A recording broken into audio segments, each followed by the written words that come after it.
This guy is the strongest healer on the entire continent. In the final battle against the Calamity, none of the hunters were strong enough to take down the dragons, but they had Will.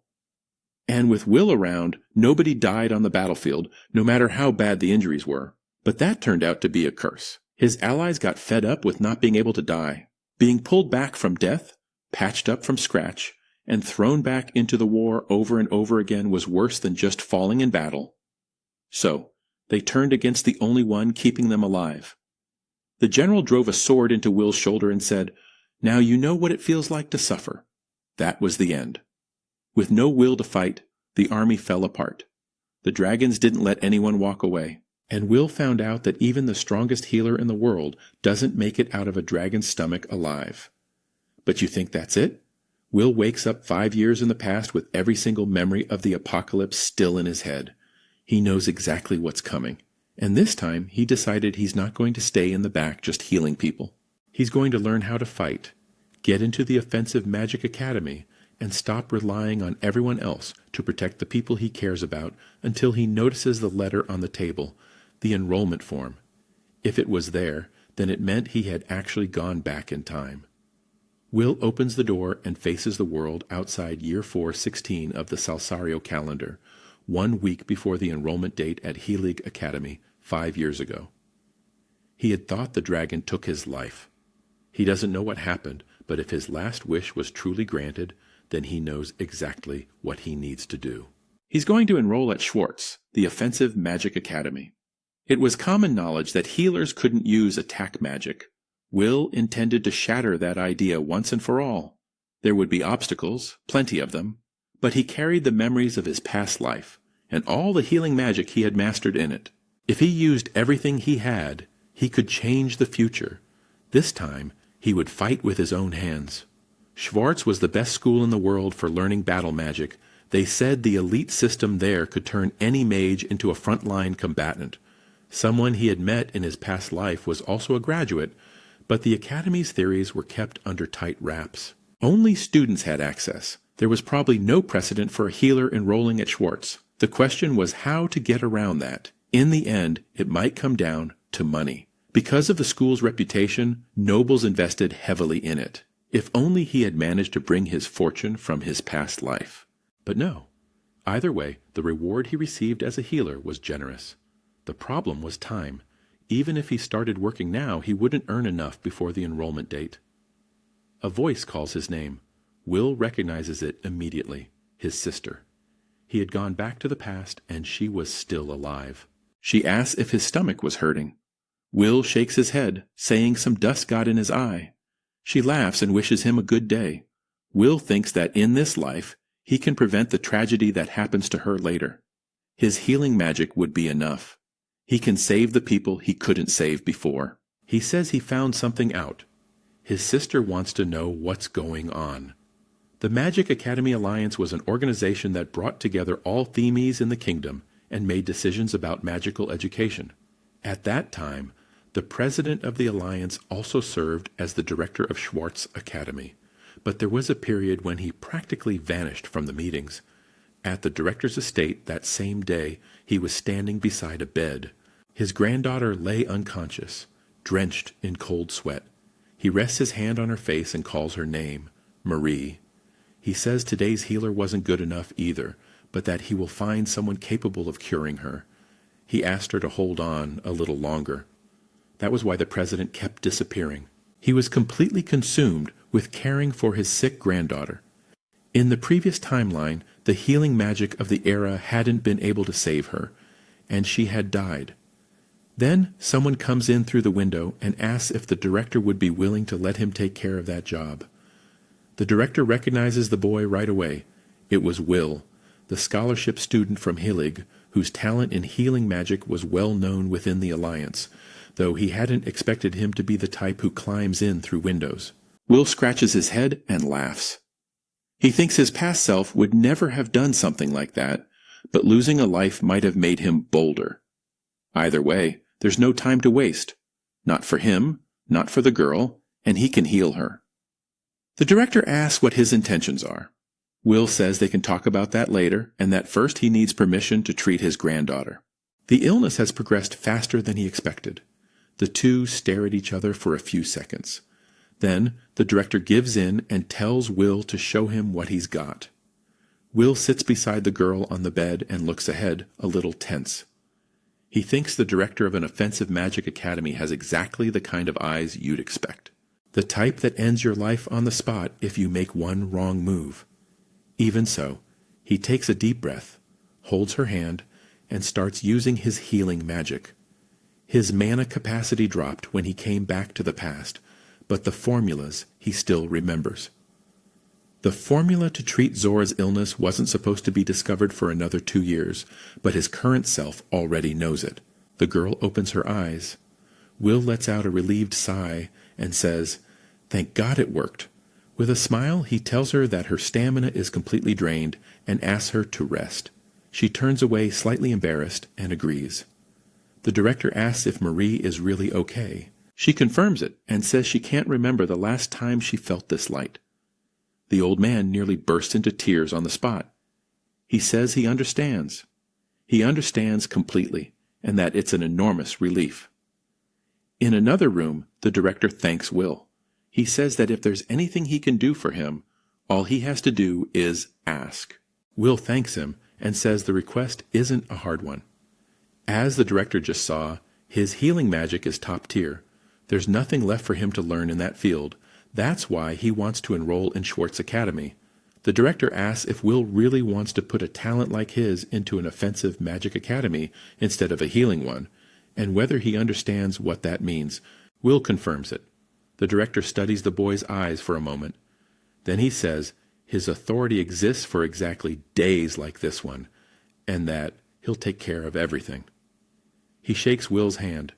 In another room, a man remarks that old fox, when you least expect it, goes and does something so reckless.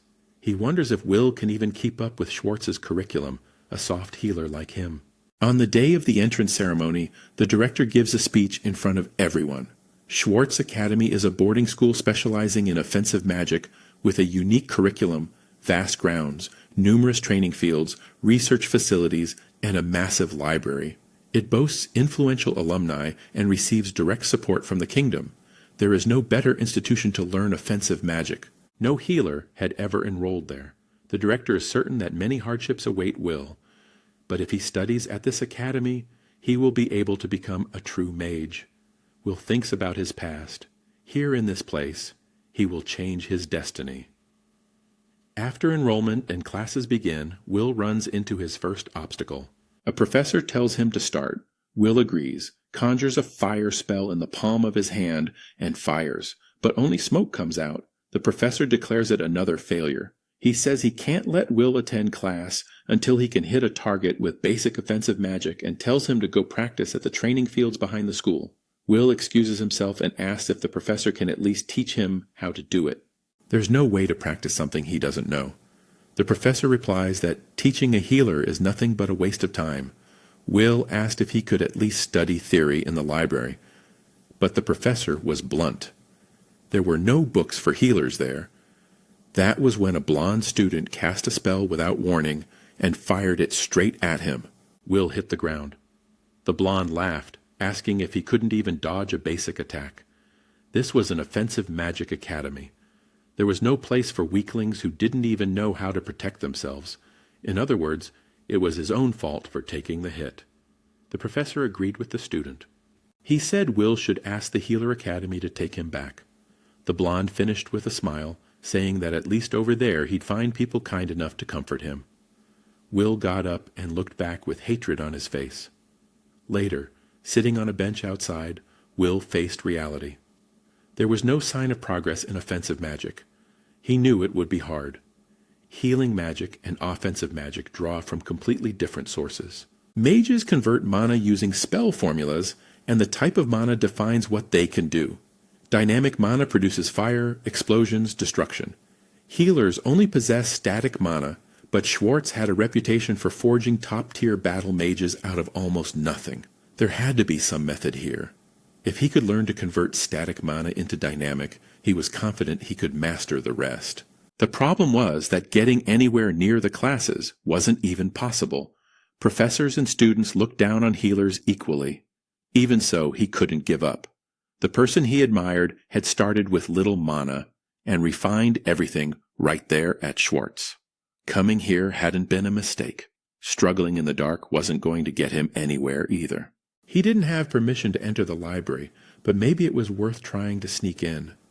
A voice cut through the silence, asking what he was doing outside at that hour. Will apologized automatically and then recognized the person in front of him. She came closer, looking down, then raised her eyes and met Will's gaze directly. It was Lady Veronica. He felt the weight of that encounter. In his past life, they had fought on the same battlefield. She was a first-class battle mage, and in the final moments they had been together.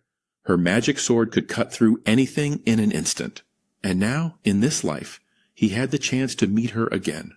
That was when he noticed. She had her sword in hand. Veronica said she had spotted a suspicious student, and it was only natural to be on guard.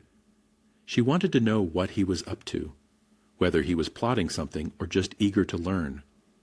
Will assessed the situation in a split second. Veronica was on a completely different level from Apulpus. If she attacked, he was done.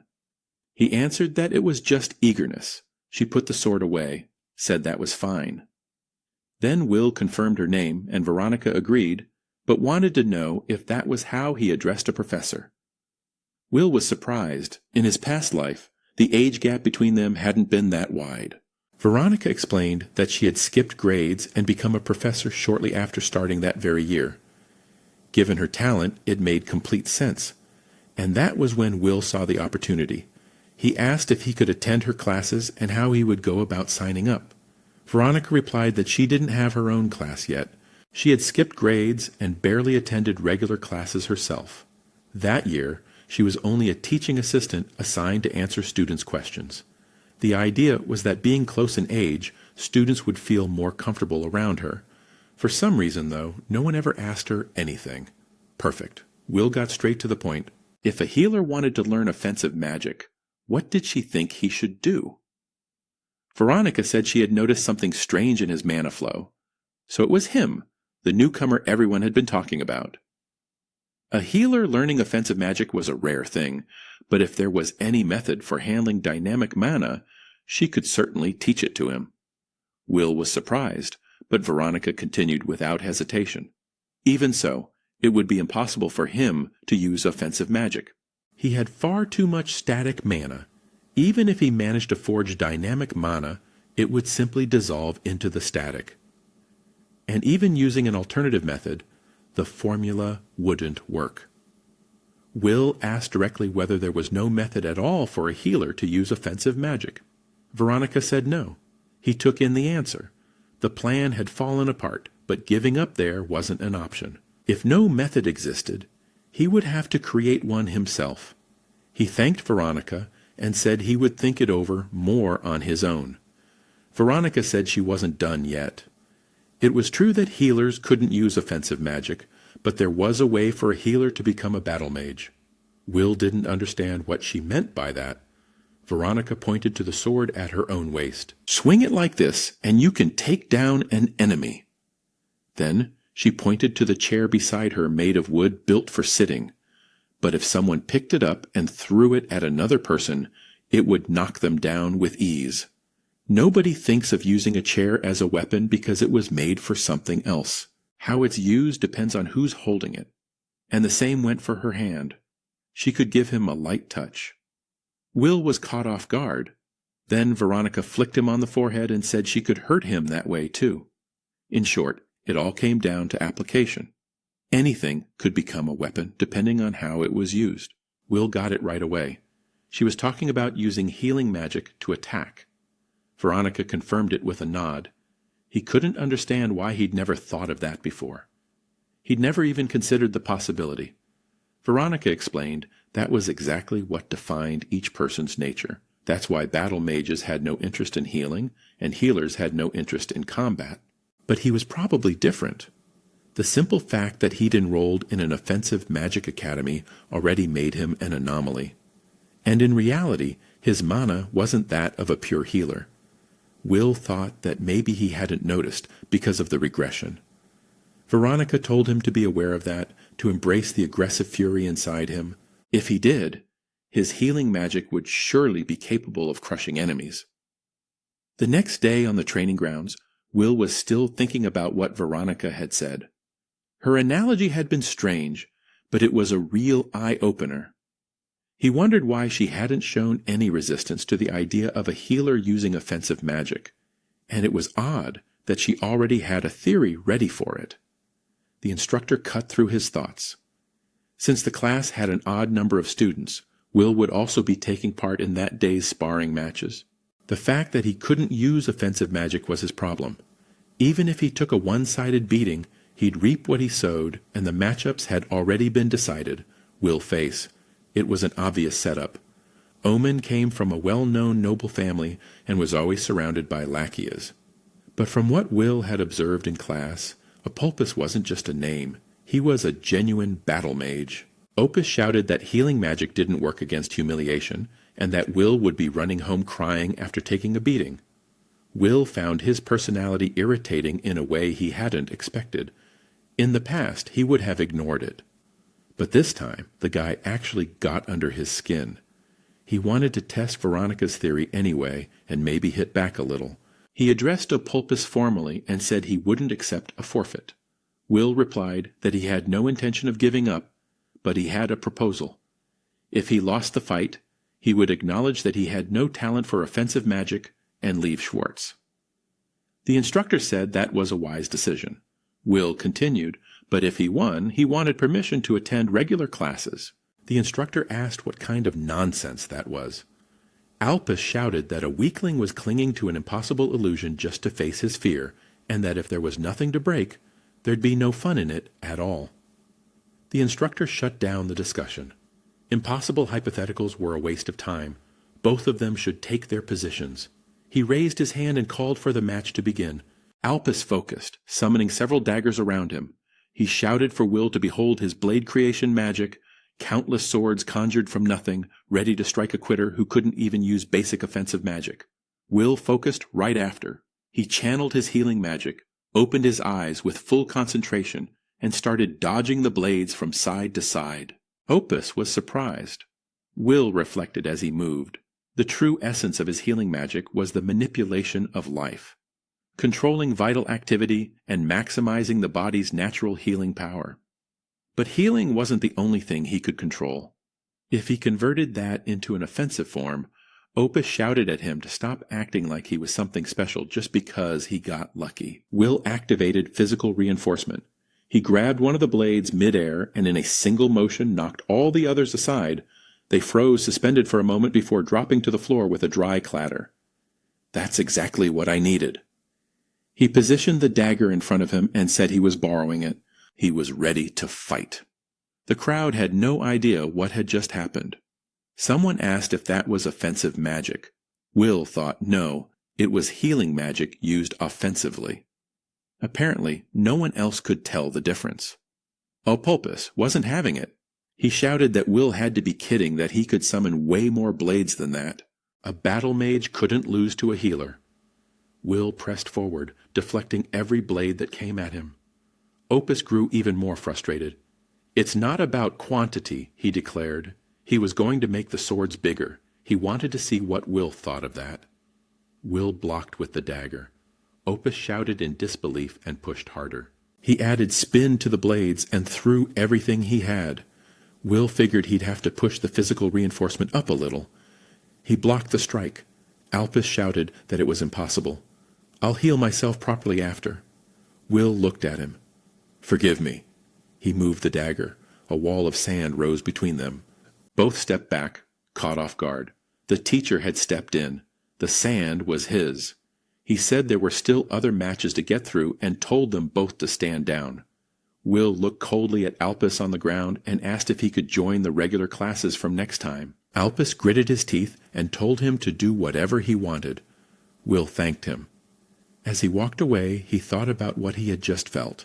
That was his form of offensive magic, and it had worked better than he expected, since he had beaten a talented battle mage his own age. all thanks to Professor Veronica. There was a path for a healer to become a battle mage. He could become a battle mage. He looked up at the academy's flag. Pulpus muttered to the teacher that what happened was an accident during class and could become a problem. He said he really didn't want to have to report every detail to his father, and that the teacher should understand what that meant. The teacher agreed. They couldn't have a healer acting arrogant around there. In the classroom, Will thought that he could finally attend classes. He was going to learn everything there was to know about offensive magic. The teacher walked in, glanced briefly at Will, and turned back to face the class. He announced that the lesson would be about magical tool creation. They were going to assemble ice bombs. He would hand out the materials, and they should follow the instructions while infusing mana. Will recognized the format. At the Healer Academy, there was a similar class, but there they only made potions and recovery items. It made sense that here they were making weapons. They probably expected everyone to infuse dynamic mana, but for magical tool creation, the nature of the mana didn't matter as much. Most of it depended on the materials. He should be able to handle this class without any trouble. He started adding the powdered flame tree branch to the ice golem fragment. Then the mana stone began to glow differently. Will threw it away with physical reinforcement. The explosion shook the back of the room. Will lay on the floor surrounded by ice spikes, staring at the ceiling like an idiot. The professor called him out on the spot. He wanted to know what Will thought he was doing. Will explained that the stone had activated before he even infused it with mana. But the professor wasn't interested in excuses. He was docking points from his grade. Laughter came from the back of the room. Lopus laughed along with everyone else, staring at Will with that strange expression. Will glared back. In the next class on magical creatures, a salamander stood right in front of him. The professor warned that students with low grades should sit in the front row and pay close attention. Will had barely finished processing how close he was to that thing when the salamander spat fire at him. He blocked it with a pot. The professor asked why he was holding a cauldron. Will said it was necessary. The cauldron was confiscated, so that's how they want to play it, Will thought. They let him sit through classes, but they have no intention of letting him actually learn anything. A girl was watching him from a distance with a slightly uneasy expression. The harassment didn't stop there. The professor kept calling on Will to answer questions about material he had never seen. Outside the classroom, someone told the instructor that Will had been misbehaving, and he went without dinner because of it. Back in the dorm, Will lay down staring at the ceiling. The wind was blowing against him at this school, and it was relentless. There was still a mountain of problems ahead, but he was making progress, and he couldn't let this petty harassment get in the way of that. On top of that, he had fought with his own hands for the first time and won. He really could become a battle mage. He had also gotten a textbook. He needed to go over the day's material. The next day, Will arrived at the classroom, and there was no one there. It was time for class, but the professor hadn't shown up. The only other person there was that girl from before. It seemed like the class had moved rooms and no one had bothered to tell them. Will walked over and excused himself. He asked if she thought the classroom had been moved. She said she had been thinking the same thing. Then she added, since she was the only one there with Will, the student, the professor, and everyone else hated. She figured that was exactly it. "I think we're on the same side," she said. "Hated loners go well together." Will found the line a bit sharp, but her tone was grim enough to feel sincere. Either way, he was glad to make a friend. He said it was nice to meet her. She said the pleasure was hers. Her name was Erica Glenn. Will told her she was his first friend at the academy. Erica replied that in that case it was hard to avoid. After all, he barely attended classes, and on top of everything, he was a healer. Everyone said healers were weaklings. She herself attended every class and was a battle mage, but she didn't have any friends either. Will thought about that. Setting her personality aside, the discrimination against healers ran deep. In his past life, he had been recognized too quickly to ever face that kind of thing.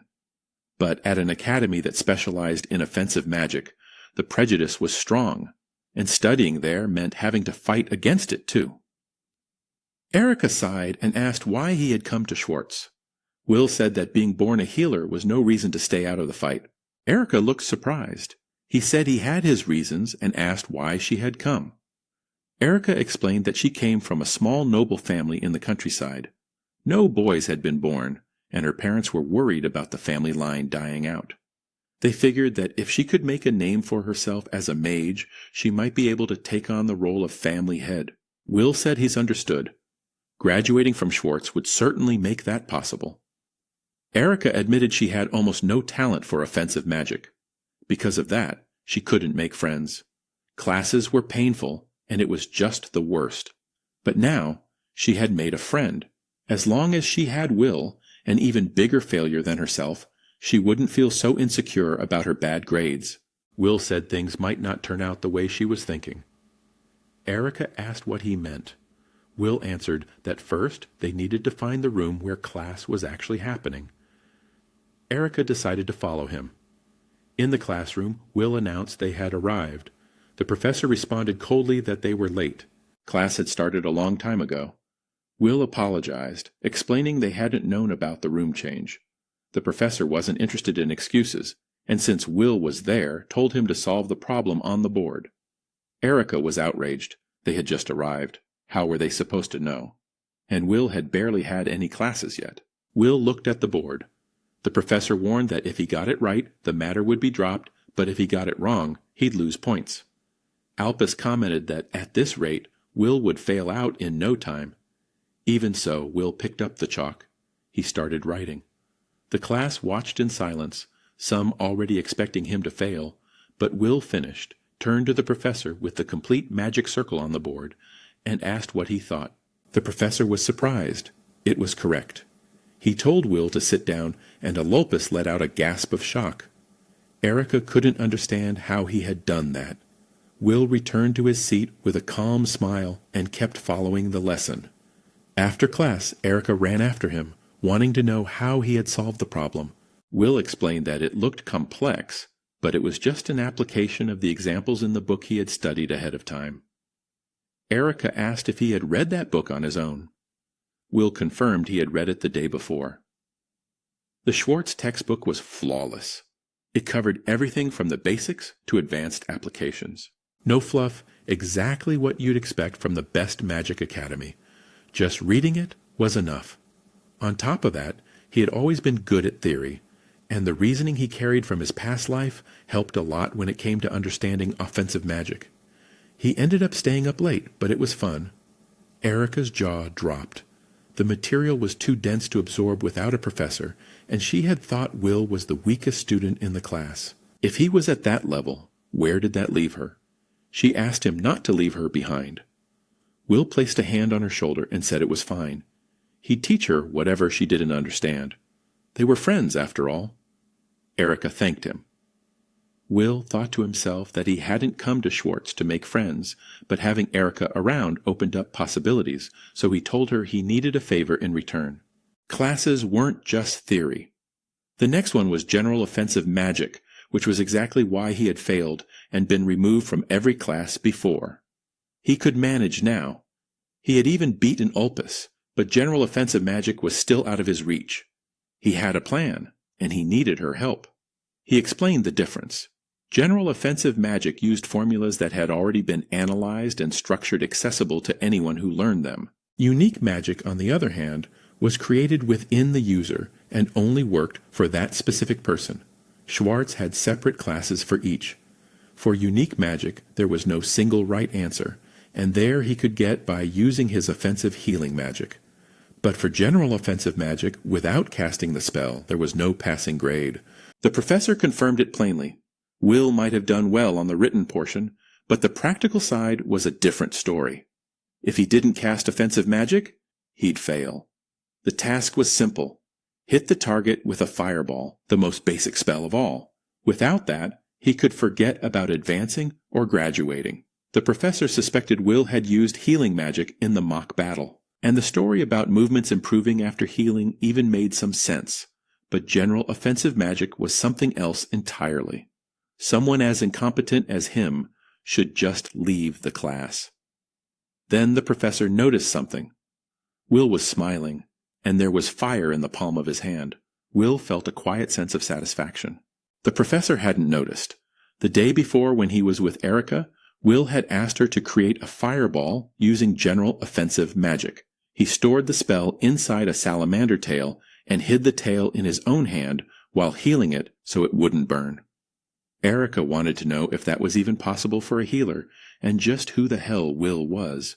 A moment before releasing the spell, Will used healing magic to activate the flame charge stored inside the salamander tail. To anyone watching from the outside, it looked like a fireball had been conjured right there in the palm of his hand. The projectile flew straight and burned the training dummy. Will turned to the professor with a calm smile and asked what he thought. The professor stared for a moment. That was definitely the flame of a standard spell. The boy might have actually learned it. Will passed. He could return to the line. Erica's jaw dropped, ground his teeth. Later in the classroom, got straight to the point. What was going on here? The professor said he'd like to know as well. A pulpus wasn't interested in explanations. A healer had dared to challenge him, and he wasn't going to put up with sharing a class with that guy. If he had to, he'd tell his father, and the whole class would be done. The professor tried to reason that it was a bit much. Alpus cut him off. Use whatever means necessary, but get that guy out of his sight. Alpus left. The professor stayed alone in the room, thinking trying something outside of class was risky. If he got caught, it wouldn't be the same as some spoiled rich kid throwing his weight around. But sometimes you had to take risks to protect your own position. A mere healer acting like he owned the place, and he still didn't even know what the other professors were up to. He wasn't going to let that boy ruin his life. He'd have to deal with him personally. After school at the training grounds, the professor got straight to it. He figured Will was feeling pretty good about himself, and that wasn't a compliment. He'd missed several classes since enrollment began. How did he plan to make up for that? Will thought about throwing it back in his face that the absences were the professor's own fault, but decided it wasn't worth it. He explained that he'd asked a classmate for the missed material and studied on his own to cover everything. There was no problem. The professor didn't move. In cases of absence, supplementary lessons were mandatory, and the content was decided by the instructor in charge. It would be a simulated battle against him personally. Will took a second to process that, a professor fighting a student. The professor said he'd give him an advantage.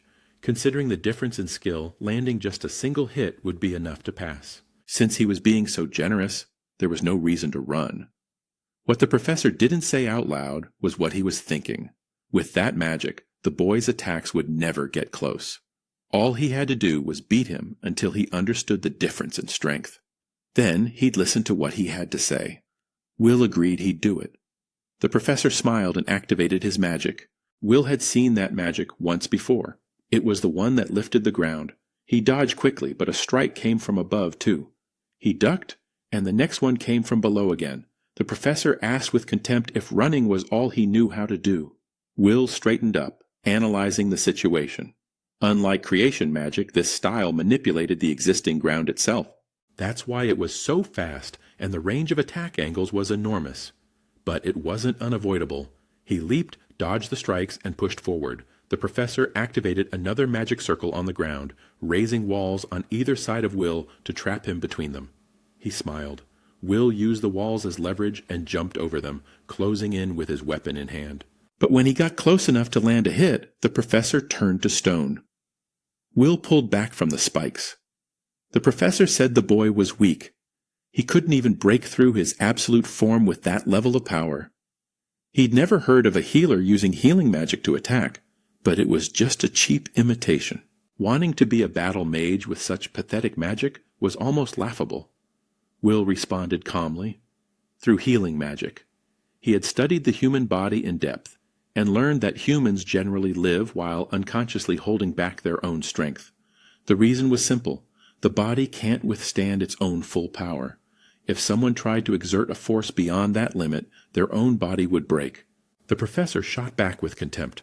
Will was just trying to lecture him because he couldn't win against offensive magic. Will calmly replied that either way, even removing the limiter to release more strength, the body would come out damaged. But he was a healer. It didn't matter if his arm broke. The professor was caught off guard. Will stepped closer with a crooked smile, saying he hated pain, but he could just heal himself on the spot. So, let them test it right now. He moved with full force. The hit landed clean, and the professor's glasses flew through the air. Will said it wasn't a good idea to decide a student's limits in an arbitrary way. He had learned that when Professor Veronica suggested using healing magic offensively, and there was nothing more foolish than declaring something impossible, he could become much stronger. But before he could finish the sentence, Will turned sharply and dodged a strike coming from the professor. They stood face to face. The professor was holding his own glasses, visibly furious. Will said he figured the professor would approve if he landed just one hit. The professor told him to shut up. There were no witnesses around. Admitting he had taken a punch from a healer was something he couldn't accept, and he launched a volley of stones. Will remarked that releasing the limiter wasn't just for punching. He drove his foot into the ground and shot toward the professor at an absurd speed. The professor barely had time to process it. The stone wall wasn't rising fast enough. He squeezed his eyes shut, then looked to the side, trying to figure out if the movement had stopped, but he couldn't move. The hits kept coming, and time seemed to have slowed down around him. He pleaded mentally for Will to stop. The pain was unbearable, far worse than being hit at normal speed. He couldn't escape, couldn't even scream. He just begged in silence for it to end. Then he was thrown back. His body hit the ground hard. Will walked over and said that, for him, it had only been an instant. The professor, still on the ground, demanded Will explain what he had done. Will replied that, unlike the professor, he could explain it just fine. At the exact moment the punch landed, he had activated sensory enhancement on himself. Originally a healing spell for people with deteriorating vision and hearing. By pushing his reaction speed to an extreme level, his senses became absurdly sharp, making 1 second feel like dozens of separate moments. He had wanted to know how much it hurt to take a hit in that state. Then he asked if he had passed the lesson. The professor said yes. Will added one more thing. He knew it would be hard to get rid of deep-rooted prejudices, but if the professor kept going down that path, he would make sure the man got well acquainted with exactly what kind of pain his own body was capable of feeling. All he wanted was to attend classes without being bothered by other students. Could the professor guarantee that? Later, in the hallways of Schwarz Academy, the professor walked alone, still trying to process what had happened. He had always believed healers were weak, with no combat ability, meant to obey offensive mages. But Will was different. He didn't just have fighting skill. He had real killing intent. Alpus appeared and asked if the lesson was over, remarking that Will was one step closer to expulsion. The professor told him to shut up and to stop messing with Will. Thinking of him as a simple healer was a mistake Alopus couldn't afford to make, said that wasn't what he wanted to hear, and reminded him that if he told his father everything, the professor knew what would happen. The professor told him to go ahead and do it. He paused, thought for a second, then added, if Apulpus went to his father over this, there was a good chance it would be him getting expelled, not Will. Instead of the Omen family making their move as expected, it seemed like Will would be the one extending his claws in the future. Opus was left alone in the hallway. He slammed his fist against the wall in frustration, cursing the situation that was closing in around him. A few days later in class, Will yawned. Things were pretty peaceful. The professor had apparently talked to Alopus because he would sometimes glare at Will with resentment, but he never did anything. That let Will focus on his studies, though it wasn't enough. To change humanity's future, he needed to get much stronger. The idea of using healing magic for physical enhancement was solid, but what he was doing was basically just punching and kicking through brute force. Sensory enhancement worked for intimidation, but compared to the versatility of a battle mage, he still had a long way to go. He needed to think of new approaches. He called for Veronica. She said that before anything else, she wanted to tell him something. Will asked what it was. The professor said he had done well. It had become a big topic among the faculty. For a healer, keeping up with classes at Schwarz was quite an achievement, though most of them seemed pretty unhappy about it. Will thought he could have guessed as much. He asked if she was hiding the fact that it was her who had advised him. Veronica said she wasn't hiding it.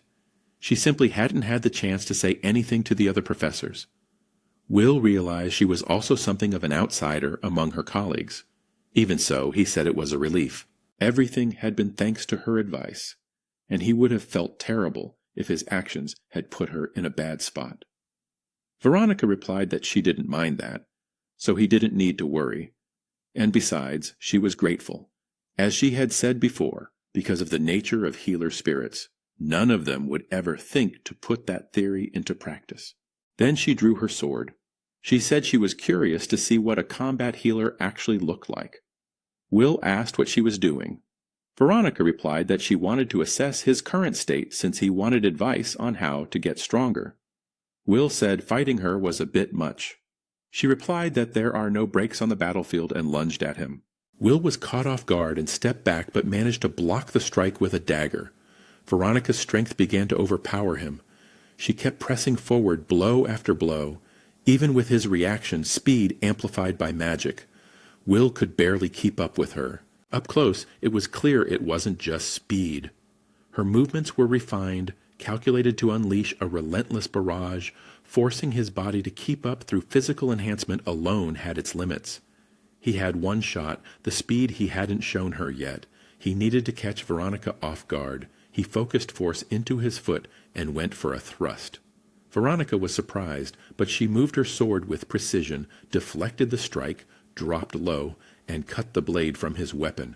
Will stared at her in surprise as the sword fell to the floor. He let out a slow breath. Veronica sheathed her sword and said she was impressed. She hadn't expected him to force her to use her magic sword. Will said she had barely broken a sweat. She replied that she had assumed he would just be a healer fighting like a battle mage, but he had skills that put him in a different class, someone genuinely talented. Will thanked her. The professor added that she liked the ambition and that he was right. Pure physical effort wasn't enough. Will said that no matter how much he pushed past his body's limits, there was a ceiling to what he could do. Veronica replied that a sword isn't only for striking, it can thrust. It can be thrown aside. There had to be other ways to use what he had. Will said nothing had worked so far, she continued. He probably lacked real combat experience. He needed the feel of actual battle to give shape to his ideas. She asked if he hadn't noticed something during their fight just now. Will asked if he should keep training with her.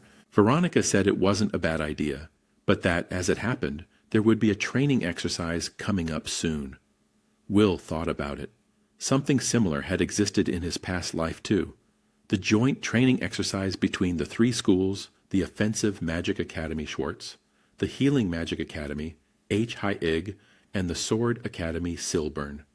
Students from each school would form groups and take on real subjugation missions. He hadn't participated when he was at Helig, but in this life he would take down monsters and change the future. He knew it would be his first real hunt. Veronica stared at him without reacting for a moment, then explained. To participate, he needed to prove his skills in the Academy's selection exam. She had heard about a student being called a prodigy among that year's freshmen. Will needed to aim for first place before any of that. Will asked how the exam worked. Veronica explained that the candidates fought each other.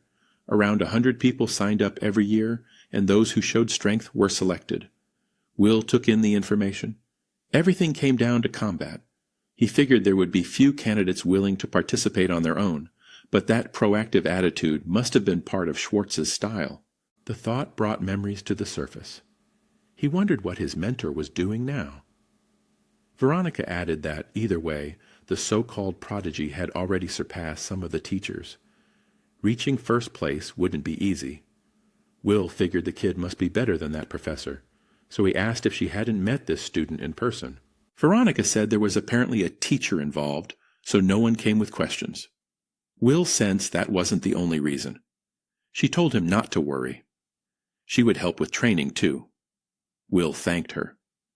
The day of the selection exam, Will walked along thinking the day had come in the blink of an eye. He had prepared as much as he could. Now it was time. A voice called his name. Will recognized it quickly. Director Alnaram Goldrin. Alnaram said it had been a while and that his granddaughter had been doing well since then. Even though Will had saved the girl, the director regretted not being able to see him after that, and he knew adjusting to Schwarz must have been hard. Will replied that he had struggled at first, but was completely fine now. He added that he was aiming for first place in the exam. The director laughed, saying that was impressive. A voice cut through the air behind them. It was a professor, and the tone had nothing friendly about it. He remarked that this was a joke. This guy wanting first place. As the training supervisor, he said he would love to teach punks like him a lesson. Will recognized him immediately. In his past life, he had crossed paths with this man, the Purple Lightning Goat. Offensive magic that had earned him heroic feats in the Great War. Personally, Will held no good memories of him. Goat went on. Combat was talent, and training and effort couldn't replace that. Being a healer meant Will had no chance of winning. Will stared at him coldly. Al-Nam stepped in, saying the exam would begin shortly and the results would speak for themselves. There was no point in arguing there. Goat agreed in passing and added that either way, the one who would face Will was serious. A young man with long white hair approached. Serious Blue OT nodded to the director. Will thought, so this was the prodigy, the opponent he needed to defeat to reach first place. The two looked at each other, and there was something lit up in both their eyes.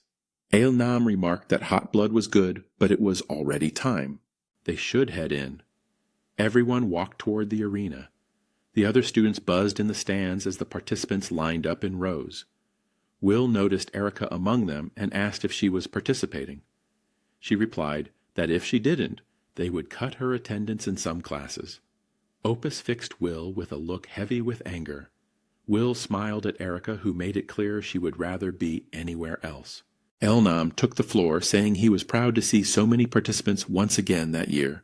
He asked them to let passion and fighting spirit guide their hearts. He explained that the preliminary round was a survival match.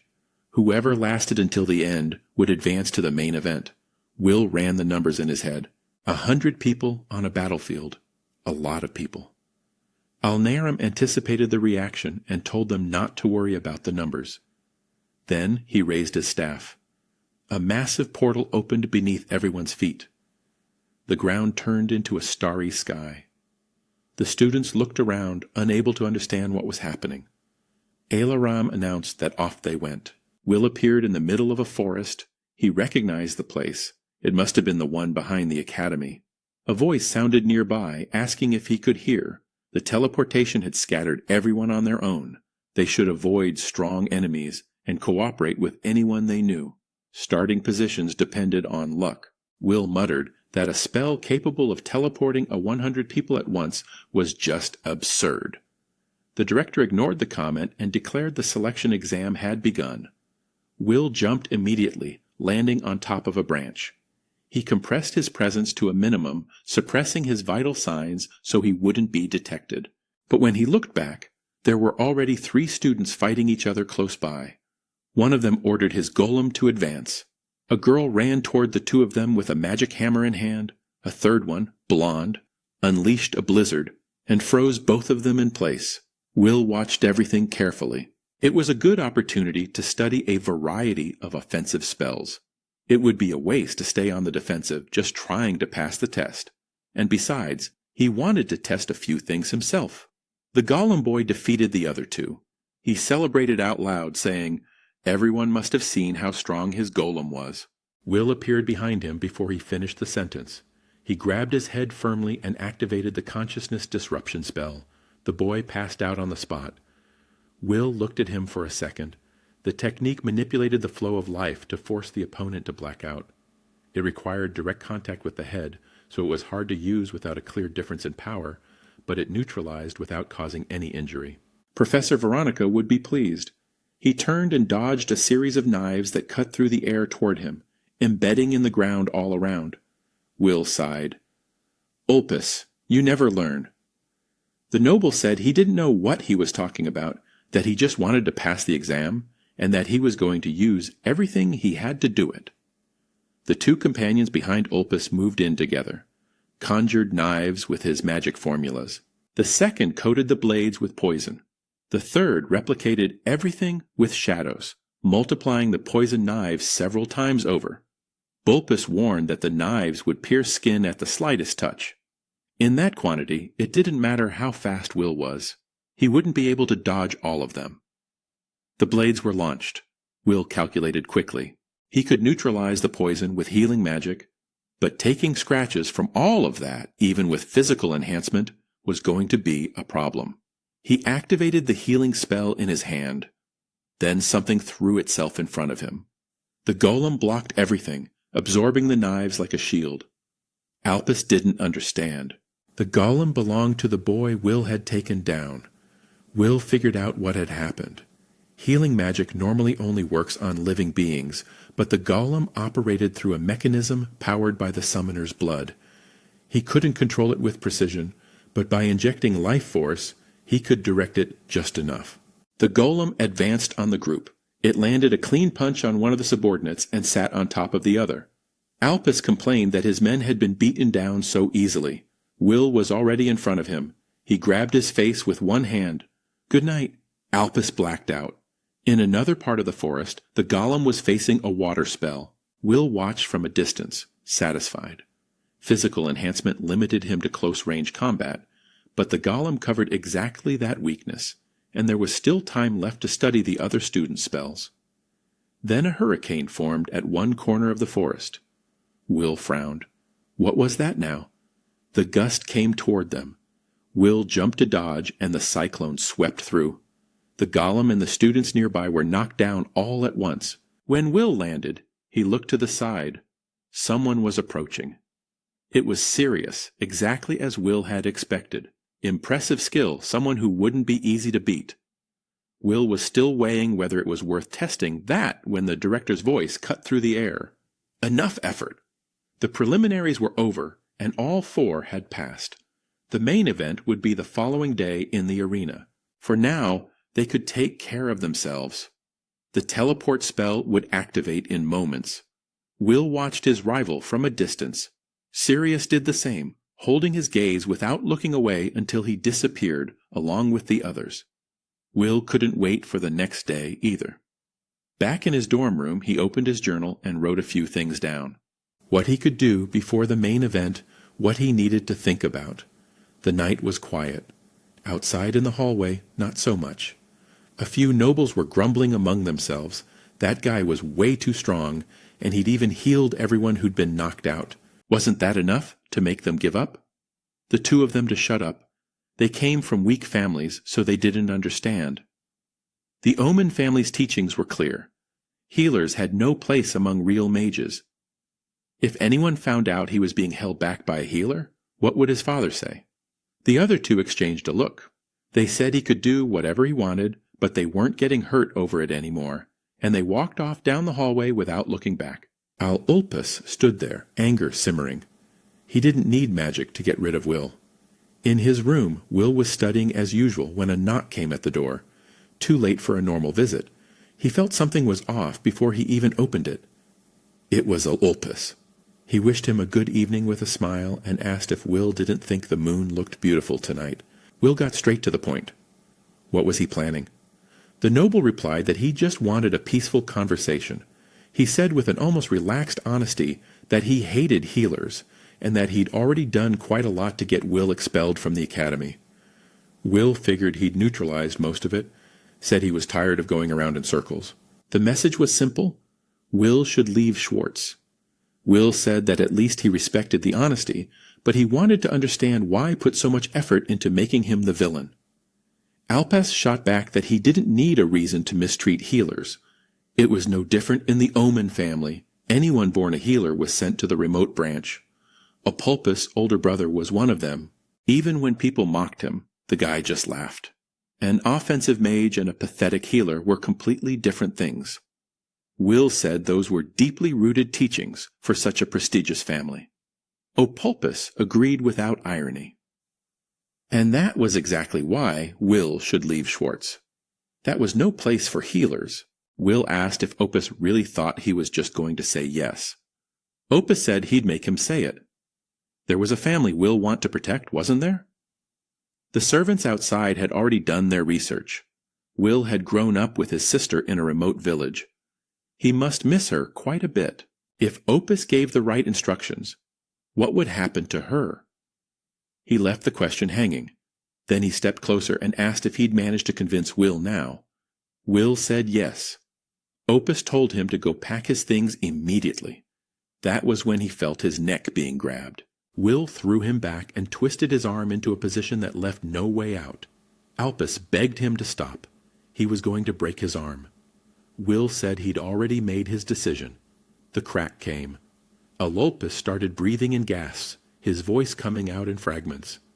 If he showed up with a broken arm like this, the academy wouldn't stay quiet. Neither would Will's father. Will said it was fine and healed the arm. Opulus realized what had happened and looked up, confused and relieved for a second until the next crack. Will had broken it again. He said he'd heal it and break it again as many times as it took until Alpus asked him to stop. Alpus asked. Will let go of his arm and spoke calmly. Coming after him was one thing that he could handle. But if Apulpus started going after his sister, he would never let it go. So it was better for the noble to beg sincerely from the bottom of his heart while Will was still only breaking his spirit. Pa stayed on the floor trying to make sense of what had just happened. A demon wearing a healer's face. He never should have gotten involved with that guy, because what awaits is something worse than death. And so the night passes. The protagonist tells Alpus not to forget the promise. No laying a hand on him ever again. Will stretches out in his room and thinks that, honestly, that was a little refreshing. But now he's going to sleep until the next day comes. A few hours later, the main event finally begins. Alarm calmly takes everything in from his seat. Bod and Veronica settle in nearby. Will watches the situation and thinks that the four who made it through the preliminaries are going to face each other in one-on-one battles. Even so, he can't believe she actually made it through. He turns around and finds Erica standing right in front of him. The girl explains that she built walls of fire and used that strategy without having to defeat anyone directly. Will thinks back the offensive mages ran from the start, but she couldn't have survived just doing that. Erica smiles and says that since they're friends, he could go easy on her. Will says no. She fires back that she made it through the preliminaries on her own and is now aiming for a high evaluation. A professor announces the start of the battle. Erica prepares a fire spell and casts it straight at Will. He blocks with his own arms, thinking it was orthodox fire. That kind of flame he can regenerate through easily. He even feels a little sorry for Erica, because he's just going to have to hit her. But then he notices something is off. There was something different about the fire. Erica launches another fireball and warns him it's not over. Will dodges to the side and realizes the flames that hit him before still haven't gone away. That was Erica's unique magic. Fire with an abnormal persistence. The raw power is average, but if he keeps getting hit repeatedly, it'll be dangerous even with healing. When he saw the walls of flame earlier, he thought it was just a property of the salamander tail, but it was Erica's influence. Now he understands how she created barriers so hard to break, and in a way, that reflects her stubborn personality perfectly. The crowd goes wild. Everyone shouts that she's good and that she's going to take down the healer. Erica wonders for a moment if she can really beat Will, but quickly pushes the thought aside. She made it through the preliminaries too. She tells him it's time to surrender. Will says it's fine and that he was just about to counter. He heals his own hand as he speaks. Erica activates another spell, declaring it's time to make sure. Will breaks into a grin. If the flames won't disappear, he'll use them to attack. Erica watches the flames wrap around his fists. Will moves toward her. The girl holds out her hands and says she surrenders. She drops to her knees. The winner is announced. Will thinks that even after winning, healers still don't get any respect. The crowd shouts at Erica not to give up like that if she still calls herself an offensive mage. Erica looks at the crowd and says they were cheering for her just a moment ago. She's sorry about that. Will helps her up and tells her not to worry. He thinks she fought well. She has a good chance of passing. Her eyes light up, but Bode appears behind her and cuts the moment short. Come to think of it, he says healers are worthless trash. Surrendering to trash makes her something worse than trash. She clearly failed, so she should get out. Will asks if that way of speaking isn't a little inappropriate for students. Bode replies that he's the battlefield supervisor, and that if the participants show a low level, but he's already walking away as he speaks, leaving the thought unfinished. He tosses over his shoulder that it looks like only one person is going to advance. Sirius appears behind Will and speaks to him. Will wonders when he got there and thinks this guy also knows how to talk. He wants to know if Sirius thinks the same as Professor Bode. Sirius answers that in the end, strength is everything, and that Professor Bode was right because he is strong. Will says he understands, but Sirius adds that he doesn't think Will is weak either, so he'd better be right about that. Will watches him with a serious look. Serious blue note. In his past life, Will had heard of an absurdly powerful offensive mage the same age as him, operating on the northern frontier. The wind he created destroyed everything in its path, reducing it all to nothing. And in the final match between the two of them, Will was the one who won. Will says that judging by Professor Bode's attitude, it seems like he won't be recognized unless he wins. So, he's going to win. Sirius says he understands. The professor announces the start of the exam. Sirius focuses all his energy and launches it toward Will. Will dodges by throwing himself to the side, pushes off the ground hard, and charges at his opponent. Sirius stays completely still and blasts him away with a gust of wind. Will puts his hand out in front to protect himself, thinking he understands the pattern, but he can't get close enough. The two of them face each other. Sirius remarks that Will is fast, which is a problem.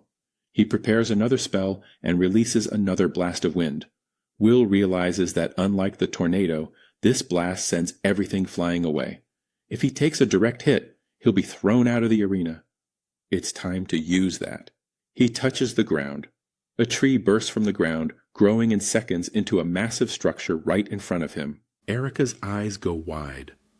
That was healing magic too. Will had gotten even stronger. Will keeps a smile on his face and asks what Veronica thinks. Veronica looks at the tree and starts to speak, but Will cuts her off. He explains that he channeled life force into the plants and made them grow rapidly. He learned about offensive plant magic at the bookstore and figured he might be able to apply it. With that, he has several tactics depending on the type of plant. Then he starts losing consciousness and falls into Veronica's arms. She asks if he's all right. Will confirms it, wondering if he had drained his mana. The book didn't say it was such a heavy technique. Veronica says exactly what she was thinking. Destroying is easier than healing. Healing magic consumes far more magical power, and recreating something with it is probably more inefficient than using regular offensive magic. Will acknowledges that he needs to choose carefully when to use it. He never had the talent for offensive magic to offset the cost, but he pushed past his own limit. On the other side, Sirius raises his hand and releases wind blasts that split the tree in two. Will analyzes the pattern as he watches. A tornado that hurls enemies away. A blast that explodes the sides. Wind blades for large structures. Anyone who gets close gets hit by the tornado. Powerful spells with no openings. Exactly what you'd expect from a top candidate. But Will has already decided he's going to get stronger too. He leaps towards Sirius. Sirius says it doesn't matter how many times he tries, he'll never reach him. Will is sent flying again. Even so, a smile spreads across his face. Sirius doesn't understand, and then a tree hits him in the shoulder. Sirius doesn't understand what just happened, Will explains. The tornado protects the surrounding space, but not the underground. The plant sends roots through the soil and they grow anywhere.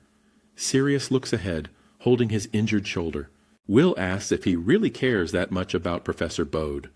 The two always seemed completely incompatible. Sirius answers that Bode is strong and teaches him. Will pushes back, saying he wouldn't need that. He comes from a prestigious family, but Sirius explains that in his family, magical ability is everything. Age and gender don't matter. The strongest becomes the leader, and everyone else is a rival in the fight for succession. His father never taught him magic. Will understands, and Sirius adds that's why he follows the professor. It's the most direct path to getting stronger. Then he asks if they're done because his shoulder is killing him. Everyone is caught off guard by how casually he said it. Will looks up with a smile. Behind Sirius, a wind dragon begins to take shape. Sirius says he'll handle this and launches the dragon toward the protagonist. Will recognizes how serious the attack is. Lately, he's been thinking about this. Offensive mages tend to hold back in training matches. That's exactly why he pushes himself to fight for real. Having talent, a good family, or a hard past doesn't make anyone better. Everyone has something, and that's precisely why he wants to beat Sirius for real right now. Sirius asks what that was about. Will says he was just thinking out loud, but now he's going to use his best seed. Vines shoot up in front of him. Leaves unfold in the same instant. Will summons the Yggdrasil, the world tree, with everything he has. Normally, it would take a long time to grow like this, and forcing that growth drains far more magical power than any other plant. But the more power he puts in, the more power it carries. The tree charges toward the dragon. The dragon splits the tree in two and keeps coming. Sirius sighs. He watches the pieces of the tree fly through the air. Then they start to glow in the sunlight. Sirius doesn't understand. How is it still in one piece? Will explains. This plant has an absurd vitality. Even a single branch can keep growing without stopping. While Sirius was generating the dragon, his defense was wide open and the world tree didn't waste the opening. The ignoral hit Sirius dead on. Sirius crashes to the ground. Injured, Will points a blade at him. Sirius says he lost. The announcement rings out. The winner is Will. The crowd buzzes with excitement. The healer beats Sirius in a direct duel. Maybe he really is strong. Sirius stares at the ground and sighs. Will reaches out a hand, saying it was close. Exactly what you'd expect from a prodigy.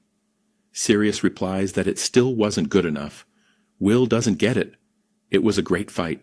Before he can say anything else, Bode appears and hits Sirius with a lightning strike. The boy goes down even harder. Bode kicks the tree off him, then pulls him into his arms and tells him he failed and that he'll train him again. The crowd murmurs that he has a really harsh way about him.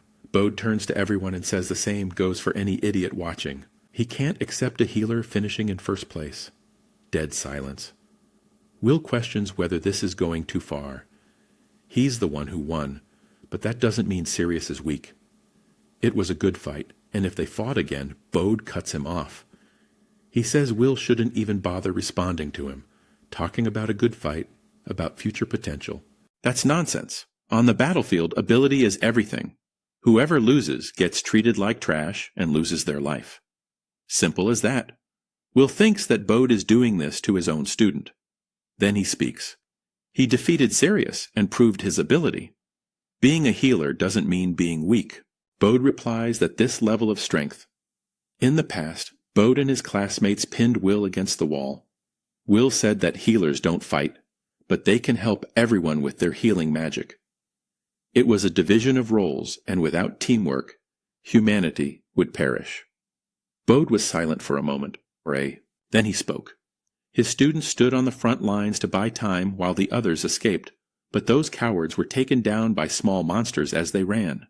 The students who stayed behind and fought with nothing to gain lost their lives, and the healers couldn't even reach the battlefield, let alone save them. For trash like them, that was exactly why Sirius had died. Bode drew back his fist, eyes welling up. Will acknowledged that Bode was right. Being weak means you can't do anything when it counts. But in an era where monsters will only keep getting more dangerous, the strong can't afford to be selfish. Will clenched his fist and said, "People like him who have nothing need to become strong." Then he asked directly, if he defeated Professor Bode, would he be recognized? Bode broke into a smile. He said that once a match was declared, all the weak should step aside. The narrator noted that Bode couldn't admit out loud that he wanted a real fight, but the young man made it clear that when it came to the selection, the rules would be his. The presenter looked at Will. Will simply nodded. The narrator sighed and announced the special match, Professor Bode versus Will. Bode cracked his knuckles and warned that he was going to prove his opponent's level was truly low. Will knew his magic was nearly at its limit, and that he was facing the strongest opponent yet. There was no way to win normally. He needed to heal himself first, but Bode was already closing in, saying he was far too slow. A purple bolt lit up Will's face and struck him with full force. Bode looked ahead and laid out the 3 reasons his victory was absolute: distance to suppress the enemy, speed to prevent any reaction, and power to finish it in a single blow.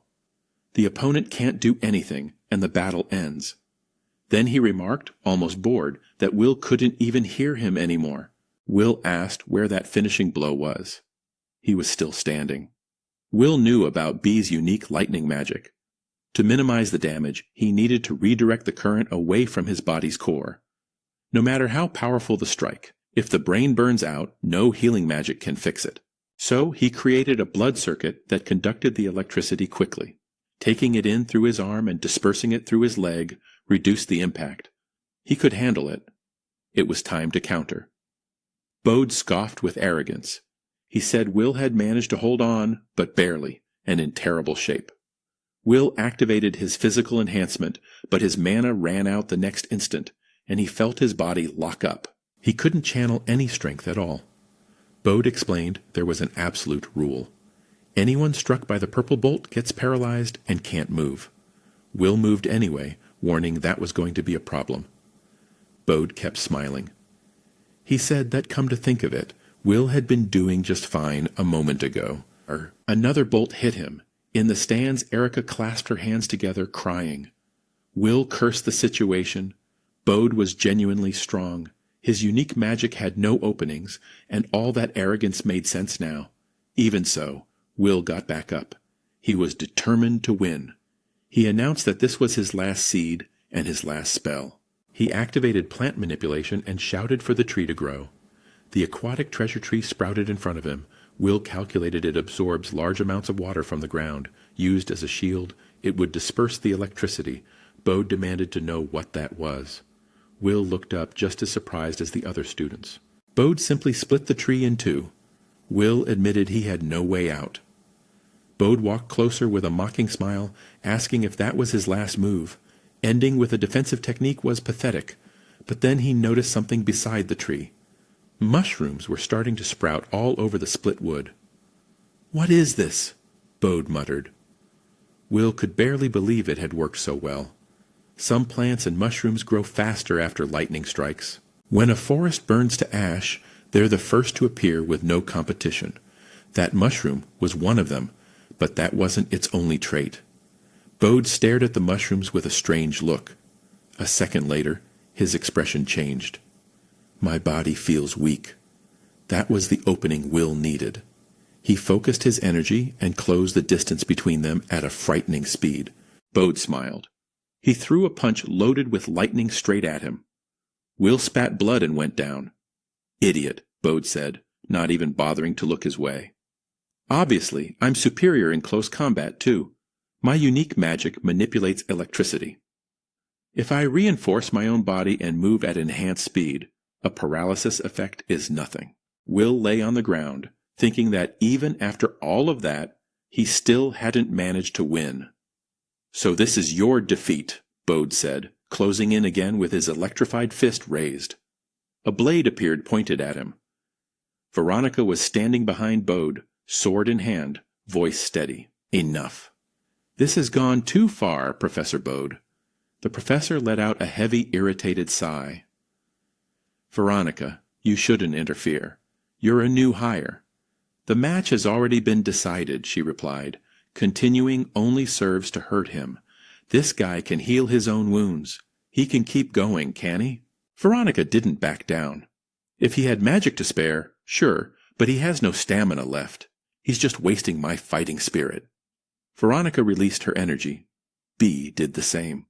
The two moved toward each other. Enough. The voice came from above. Al-Nairam landed between them, hovering for a moment before touching the ground. The two of you fighting here is the real nonsense, he said, looking directly at Bode. Stop this. The principal's gaze left no room for argument. Bode looked away. Fine. Al-Naram turned to Veronica. I owe you an apology. I didn't explain the situation properly to you. He cleared his throat and straightened up. With that, the main event of the selection camp is over. Everyone may leave. The students began filing out of the Coliseum. Will tried to heal himself on the spot but cursed his lack of magic. The recovery was barely moving, and he didn't want to accept that. Before he could push further, Veronica lifted him up in her arms. He froze in surprise. You did well, she said. Don't push yourself any more. Will was speechless for a moment. Then he nodded, turning her words over in his mind as he tried to believe them. It wasn't good enough. The night passed. Will lay awake thinking. That was the ability of a first-class offensive mage. It wasn't just raw power. The level of tactics was completely different, refined in a way he could barely keep up with. And even with people like that, humanity had still fallen. He needed to get stronger. In the morning, he knocked and asked to come in. Will finally, Alnum said. The injuries are fine, as expected. As soon as my power comes back, I heal on my own, Will replied. Then participating in the training camp won't be an issue. You were the winner of the main event, so you'll be taking part.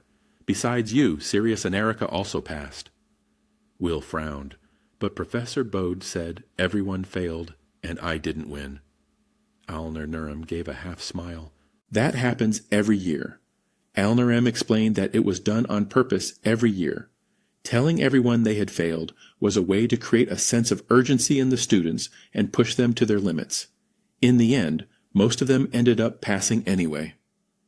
Will found it strange at first, but it made sense when he thought about it more. In his past life, Bode had been one of the heroes who fought on the front lines until the very end, defending humanity, even in a world he disagreed with. That was just who he was, his way of being a good teacher. Al-Nam went on. Will would be assigned as an offensive mage in a group formed with students from other Mies, and the group would be expected to take on monster subjugation requests. It would be the first time since his regression that Will would face real monsters. 5 years after that point in his past life, monsters had been the direct cause of humanity's destruction. Originally, monster was just a term for any creature with magical power, not necessarily hostile. They sometimes attacked humans, but it was survival instinct, natural competition. From an ecological standpoint, they were neighbors, not always aggressive. But in about 2 years, everything would change with the arrival of the Red Moon. Monsters would become more violent, start banding together across species, and begin killing humans for no reason other than the desire to kill. 2 years after that, the Demon King would descend. Humanity fell at a disadvantage quickly. Nations perished. Offensive mages, the most valuable on the battlefield, died one after another for all kinds of reasons. Knights the same. Even healers who normally stayed far from the front lines were swallowed up by the collapse. Will lost his life. Almost no one who fought survived. Within months, humanity would be on the brink of extinction. He couldn't let that happen again.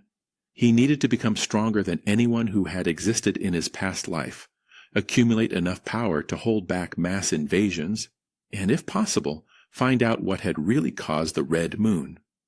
Al-Naram watched Will with a half smile. You've got a lot of determination, the same eyes as the day we met. He said we'll be fine, and that the teachers were careful about the training field for a reason.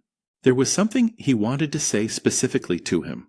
Will wasn't quite sure what he meant by that. Outside, he found Erica and Veronica waiting. The three of them were talking when Will noticed more people approaching. Sirius and Professor Bode. Will mentioned that he'd heard Bode's strict teaching style came from how much he cared about his students. Bode stepped closer with a stern expression. I don't know what you're talking about. Weaklings who can't even land a hit on me have no business being arrogant.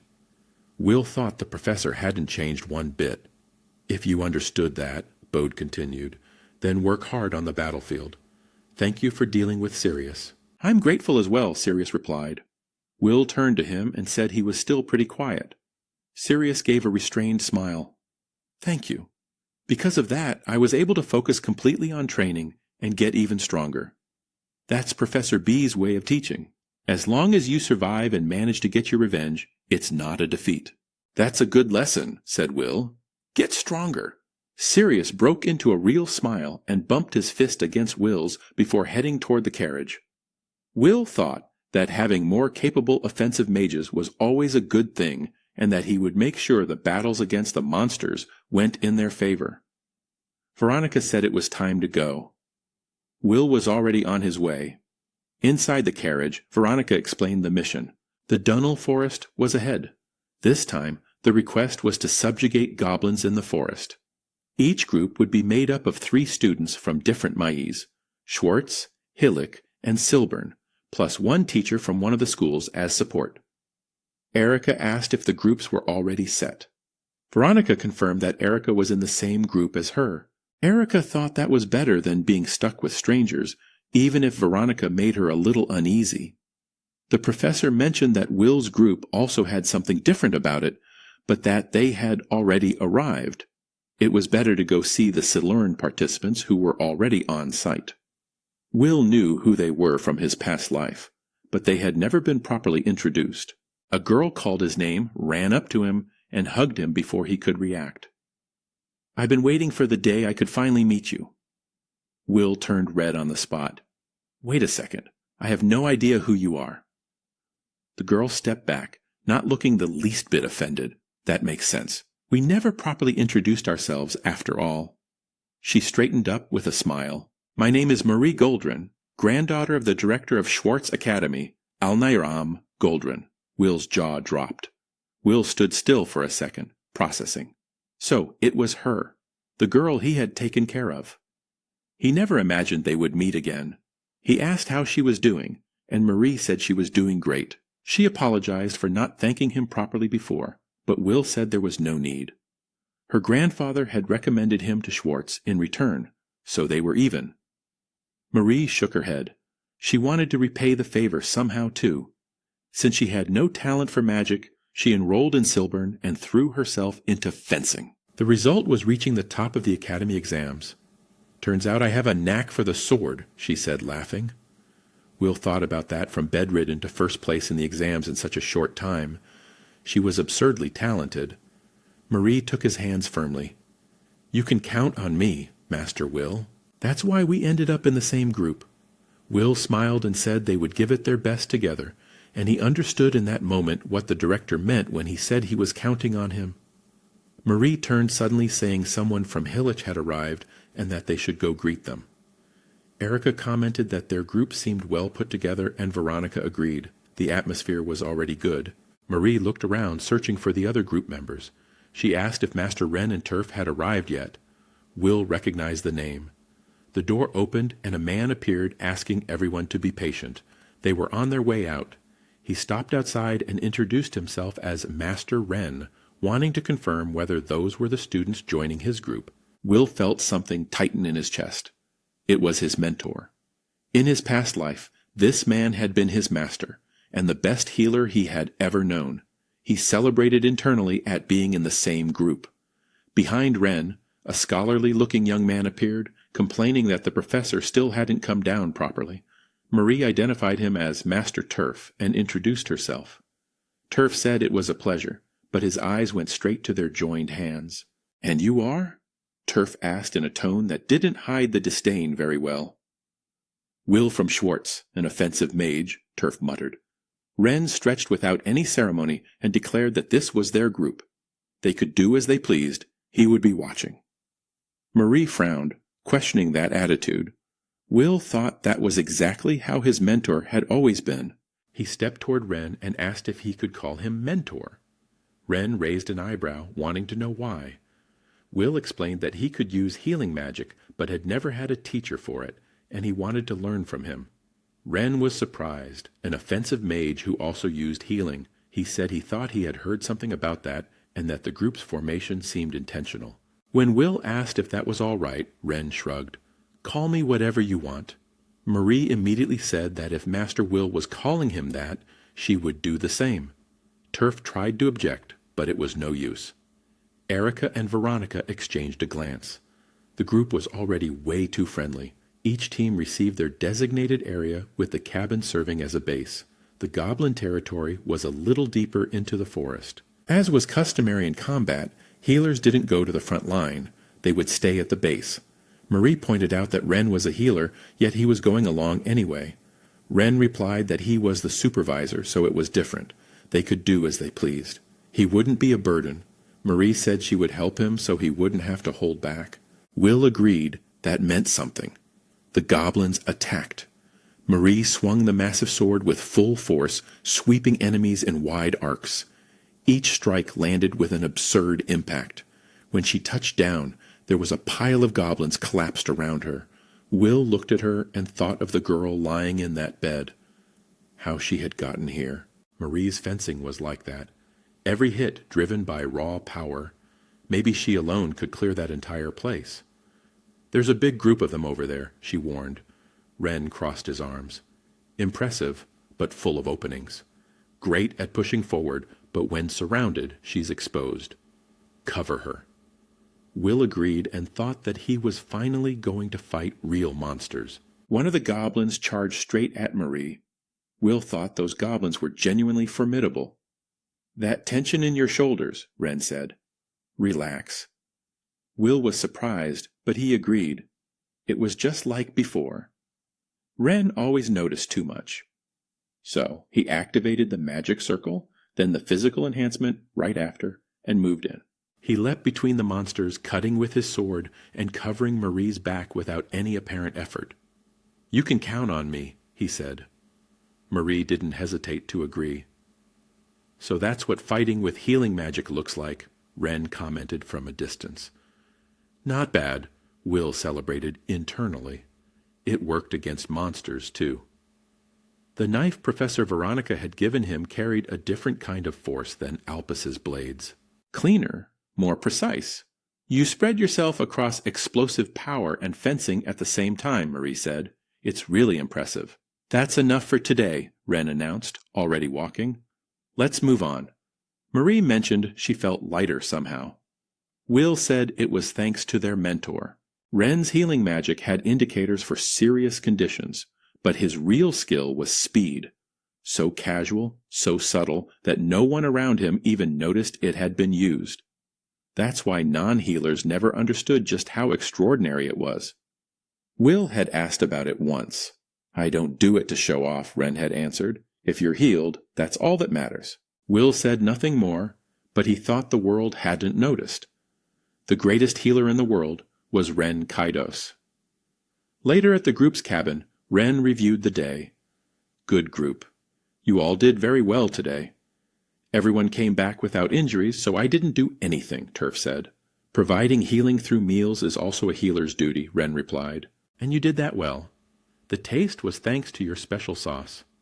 Marie said the professor was truly incredible. He wasn't just a healer. He seemed to have knowledge of the front lines, too. When you treat a lot of injured people in the field, basic knowledge accumulates naturally, Ren said. That's why the professor rarely shows up for regular classes, Turf added. He's always heading out there. Isn't it dangerous? Marie asked. I have confidence in my ability to run, Ren answered. Will kept eating in silence. He thought he says that, but he can't run without saving people first. Losing his mentor had been a massive blow to humanity. Not just because he was an exceptional healer, but because he was the only one who knew what to do in combat. Fate could change for him and for the others. But there was still time before that incident.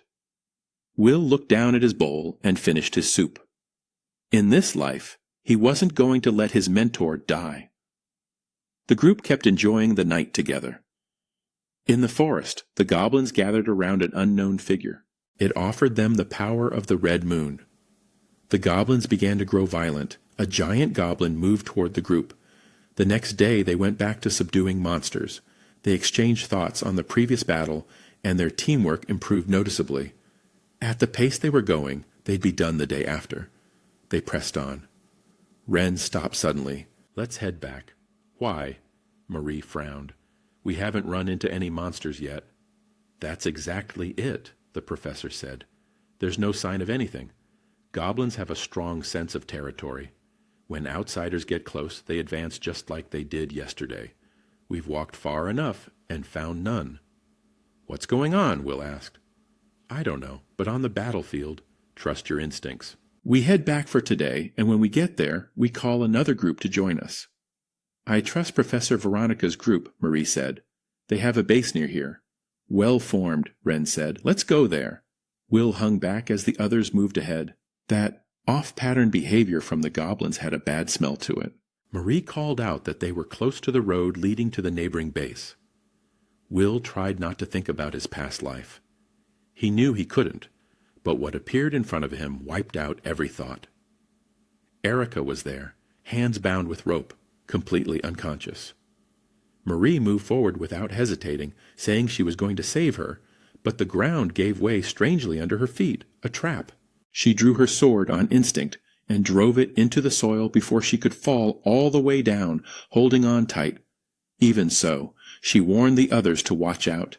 It was a trap, and they had used Erica as bait.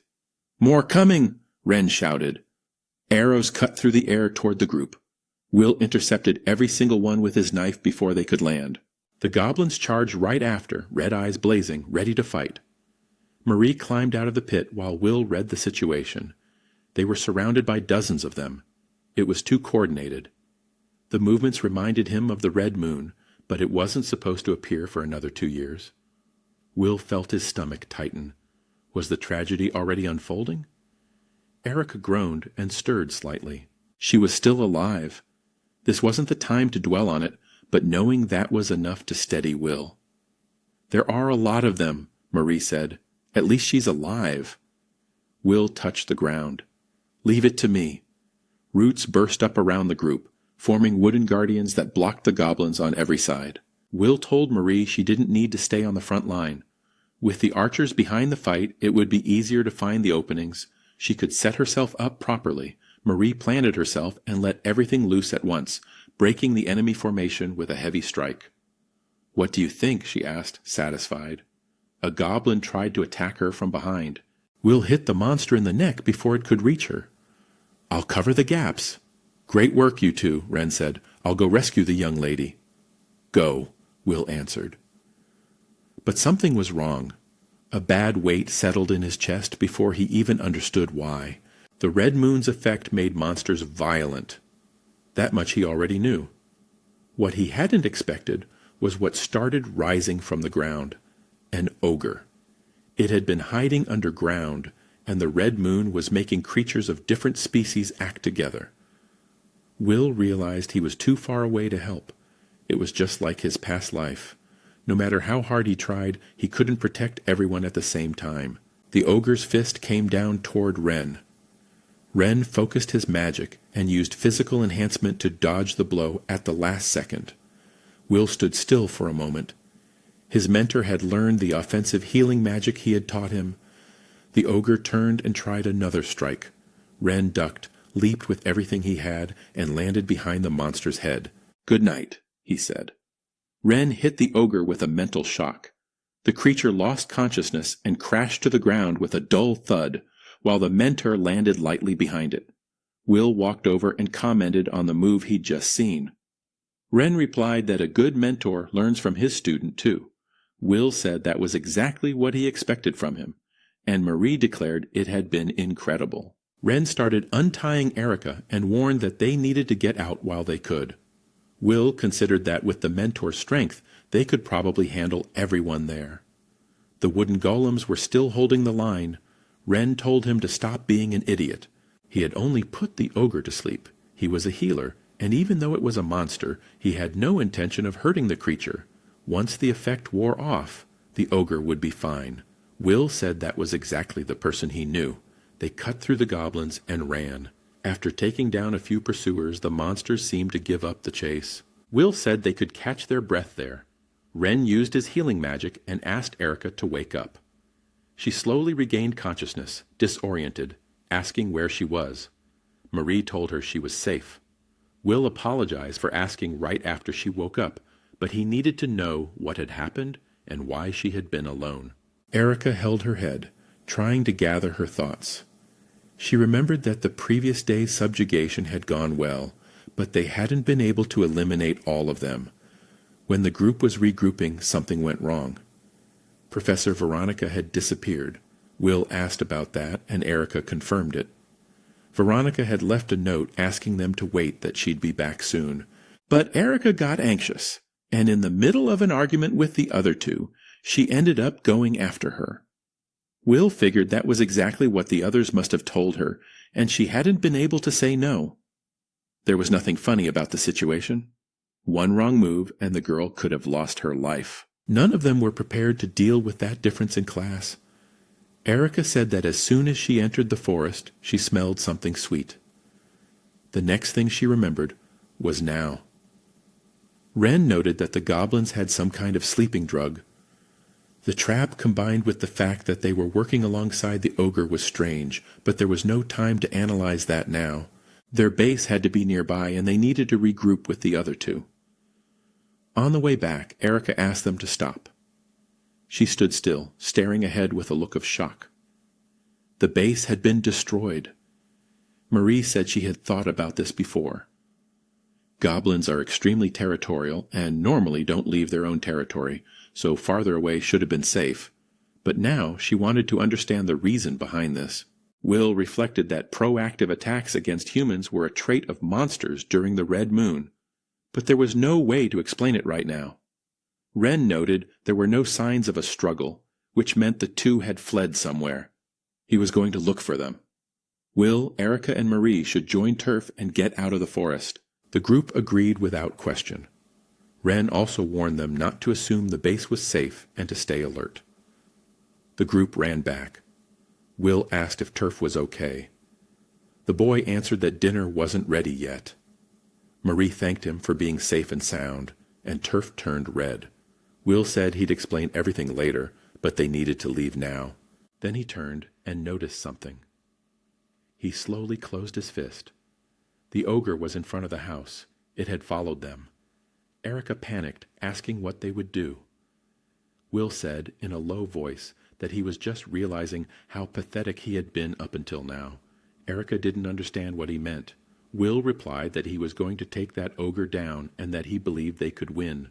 Against a horde that size, teamwork would be essential. Marie shouldn't push herself like before. She just needed to land the right hits, leaving the front line to the wooden golems. Erica should hold back the goblins ahead with her flames. The girl said in a bitter tone that someone like her had been captured so easily. Will said her flames were very useful. Erica was surprised by the compliment and swallowed hard before acting. She unleashed a burst of fire at the goblins. A wall of flames formed in front of them, and the monster stopped, pulling back in fear of the heat. Erica cheered, relieved it had worked, but Will noticed something was wrong. The ogre was pushing through the barrier. Unlike the goblins, that monster was on a whole different level. Will ordered a wood golem to move in and shouted for Erica to use her flames. She obeyed. The golem wrapped itself around the ogre and caught fire along with it. The monster let out a cry of pain. Will called for Marie as he moved forward. She understood without needing any further explanation. She used all her strength and hurled the ogre away. The monster slammed into the ground with a crash. Marie said it had been excellent teamwork. Will agreed, but the relief didn't last. The ogre got back up. The gash across its stomach was already closing, flesh regenerating right before their eyes. Marie asked if they should keep attacking until the regeneration stopped. Will said no. There was no guarantee they could take it down that way. They needed the right method. Before he could think any further, Erica warned that something was coming. Will raised his knife and blocked the impact. The ogre was throwing goblins like projectiles. Will knocked down the ones that reached him, muttering that they were pretty inconvenient projectiles. Erica warned that more were coming. Marie deflected a goblin with her sword, saying in a firm tone that she'd return the favor and hurled the monster right back. Then she said Will seemed to have a plan, so they'd handle the goblins. Will moved forward, saying he was counting on them. The group split up, Erica and the wood golems holding back the goblin horde with area attacks. Marie dealing with the ones the ogre was throwing. Will went straight for the ogre. The monster looked down and swept its claws in a low strike. Will dodged and answered with several quick slashes from his dagger. The ogre grew even more furious, letting out a roar, and the cuts began to close. Will appeared behind the monster. He said they were full of openings, but that was the point. He pressed his hand against the back of the ogre's neck and activated life overload. The monster's heart began to convulse. An agonizing sensation took over its body. The ogre even cried out in fear before exploding from the inside out. Will stepped down from the remains with a smile on his face. It made sense. The ogre's regeneration worked well enough, but life overload had destroyed the body from within. With no body left, there was nothing to regenerate. He said, "Now only the goblins remained." It didn't take long. Will separated one from the group. The head hit the ground, and then finally it was all over. Marie declared it was a complete victory and hugged them both. The protagonist agreed, praising the group's coordination. Erica still didn't quite understand how they had pulled it off. Will said it wasn't time to celebrate. The others were still in danger.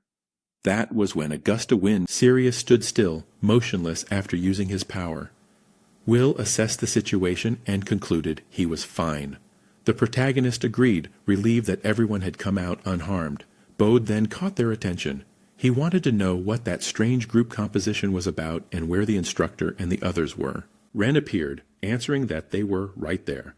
Will ran to the master saying he had found the two of them. Ren replied that the tornado had helped quite a bit.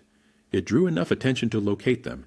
He said Will had done well using it and that he was glad no one had gotten hurt. Erica laughed. Bode noted that the mood was good, but someone was missing. Will confirmed Professor Veronica. Bode said he wasn't worried about her, but that they couldn't pull back without at least letting her know. Ren announced he would keep watching the remaining students and asked whether the other professor could handle the group while they split up. The professor said yes. Sirius and Will would head out to look for Veronica.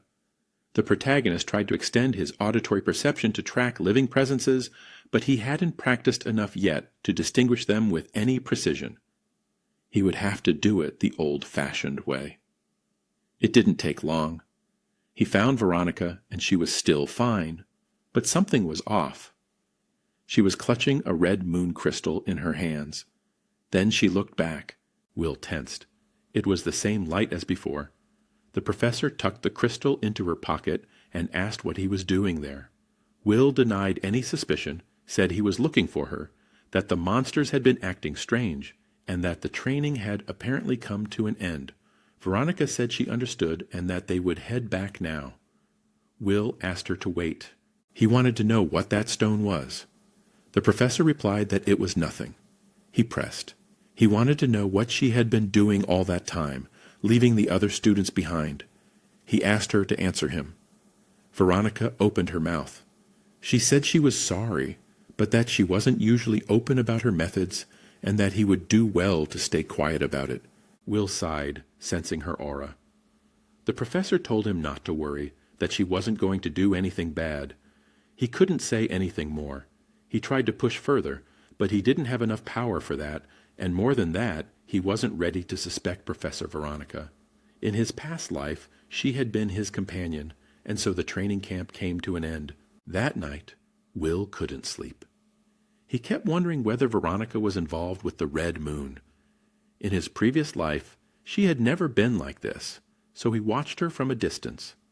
Noticing she was talking with another professor, he activated his presence concealment and moved closer carefully. The other professor said he had received a request to leave campus and wanted to know where she was going. Veronica walked away, saying it was personal. Will thought it over. Maybe she was going to do something related to the redstone. He had no choice. He had to follow her. Veronica walked through the city. Will followed. He knew he had left without thinking it through. If he was wrong, he was nothing more than a stalker. But he couldn't just ignore that concern. Not when there was a real chance of learning something before the tragedy repeated itself. And if there was any way to clear Veronica's name, he needed to find out. It was the first time Will had returned to that city since his past life. After graduating from the Halig Academy, the spread of monsters had become a serious problem. and he was sent straight to the battlefield with no time for anything else. At least that was what he could remember. Veronica stopped at a stall and bought a small bread roll from an old man. Will watched, and something stirred inside him, the memory of eating that together with her. Almost without thinking, he bought one too, and took a bite. It was really good. Veronica smiled and said that place was amazing. Will mentioned he was from out of town and had never bought street food like that before. He asked if she did it often because she had grown up in a merchant family. She confirmed it, but explained it was more than that. With everything that could happen, she had made a rule for herself. Whenever she saw a bakery, she went in. It had started on trips with her parents when she was a child. She didn't want to carry regrets, so she had done away with the idea of leaving things for later. Will said that made sense. It was why she got along so well with everyone. Back in the present, he pressed his own hand against his chest. In the end, he had let Veronica die. This time would be different, and for that, he needed to find out the truth with his own eyes. Veronica turned into an alley. Will kept following, keeping his distance. He noticed he was becoming too obvious and reinforced his presence concealment. At the far end, Veronica took the stone from her pocket and handed it over. The man held it with both hands and froze for a moment, then burst into barely contained excitement. Will felt the weight of those words. So that was it. It was all connected, the red moon, the stone, the church. But his focus slipped. The presence's concealment began to unravel. Veronica noticed immediately and turned with her sword already in hand. Will barely had time to react to the strike. He could only call out her name. Veronica said so he had followed her. She stood facing him, her posture closed off. The man behind her remarked with a tone of calculated disappointment that he had asked her to come alone. He said he was sorry she had broken the agreement, as he had truly believed he would be gaining a new companion for the order. Veronica replied flatly that he should consider it an accident. The man said that was fine. In that case, he would let her handle it, and the order would still welcome her. Will waited tensely for her answer. Veronica refused. She said she was only there to investigate, and that she had no intention whatsoever of sacrificing a student. Will said he was sorry, but he needed to understand what was going on. Veronica sighed and admitted the mistake had been hers. She should have explained things sooner. That day in the forest, she had sensed something strange. What she had found that day was a monster in a berserk state, and near it, a red stone. Veronica described the strange feeling she got when she held it. When she channeled magic into the stone, it let out an intense red light. That was when the man approached, remarking that finding someone with that kind of potential in a place like this must have been the work of a higher order. He wanted to prove the mission had keep the stone glowing with the light, which would serve as proof of qualification and not tell anyone going to the place they would point her to. He said he was sorry to put her. Will said the explanation was still incomplete. Veronica agreed and apologized, but Will replied that he was relieved. She clearly wasn't a bad person. The man sighed, saying that her declaration of interest in the order had been a lie, and that it made him sad. He threw the stone away, remarking that it wasn't like him to discard someone with so much talent. Will recognized the stone in the air.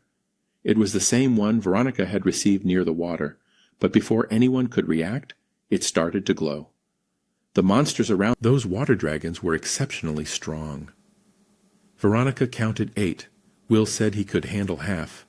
She turned him down before he even finished the sentence. It wouldn't be necessary. Veronica moved in with her sword magic and cut all 8 heads off at once. Will murmured that it was what he expected from her, but the teacher didn't let her guard down. She kept her eyes on the dragons. The heads hit the ground and then they moved. Will asked if he was seeing that right. Veronica confirmed it. The dragons were still alive. He already knew how tough that hide was. Will grabbed onto the dragon and said he needed to test a theory. He would take that one. Veronica said he grabbed the dragon's head with both hands and pulled with everything he had. What came out wasn't a head. It was a tentacle. It was a kraken. The order didn't evaluate combat ability, so it wouldn't be able to eliminate him there. At that point, it would act against their wishes anyway. It introduced itself as Alroot and declared it would. Veronica said she would follow his call, but she couldn't put a student in danger. Will grabbed her hand. He activated physical enhancement and said he'd be back after taking. Then she turned and said fine, but that he needed to watch out for one thing. That man probably had something extra up his sleeve. Will was surprised. She went on saying he had already proven it wasn't impossible. He moved forward. All Rue remarked that he was very fast, then touched his own chest, saying he was too. Will lunged with the knife, and the mage blocked with his staff. Will hadn't expected that. All Rue said he seemed talented at everything. The two pulled back. In other words, Alroot was a healer who could fight. Will asked how he knew the combat methods for healing magic. Alroot answered. Alroot said that at this point it was clear Will had been talented from the start and that he was very envious. He would love to meet the person who had taught him. He asked what the healing magic in his hands took on a reddish hue. All was surprised. He said that was a shame. Then he moved toward Will, declaring he would finish him off right there. Will blocked with the dagger. He thought that Alroot's physical enhancement was strong. The order, the red stone, healing magic combined with offensive magic. There was a lot he still didn't understand, but he would get every answer from this man. And maybe somehow he could prevent the tragedy. He deflected Alroot's. He activated something. Body corruption. One of his eyes turned red like a fox's. His arm began to warp, twisting into a monstrous shape. He wanted to know who Alroot had learned it from. The mage answered that everything came from the Order's teachings. Before that, he had lived a dull life, not thinking about it. The Order gave them power and awakening. So Alroot's life had finally begun to shine. Will said he didn't know what Alroot had realized, but what he was doing. The Order said it was supposed to be this way. Then he hurled Will hard across the alley. Will hit the wall and coughed up blood. All walked toward him, declaring that Alroot stopped, surprised. He wanted to know how Will was still standing with that much damage built up. But there was something different about him. Will started healing his own arm. The wounds closed almost instantly. All couldn't believe it. Every wound had healed in seconds. What kind of recovery was that? Will said he would never forgive Alroot, and that he was going to make him suffer something worse than death. Alroot charged forward, saying he would take Will's life too fast. Will told him not to start screaming over that because he wasn't even close to done. Alroot had barely processed the thought that Will was moving too fast when an uppercut landed clean on his jaw. He flew back, got lodged in the ceiling of the alley, and dropped to the ground, completely knocked out. Will looked at the motionless body and said, Alroot was already out cold. He'd deal with him later. Then he turned to teacher Veronica, who was still facing the Kraken. She focused and delivered a massive slash with her sword, the flash magic. The creature was split in two, each piece falling to the ground like slices of sushi. Veronica noted that Will seemed to have finished too. The monster's regeneration was strong, so it had taken some time. Will agreed that the Kraken had been a tough opponent. All Rue replied that it would be that way then, and asked Will not to make such a scary face. Will said that was up to him. He had a lot to ask.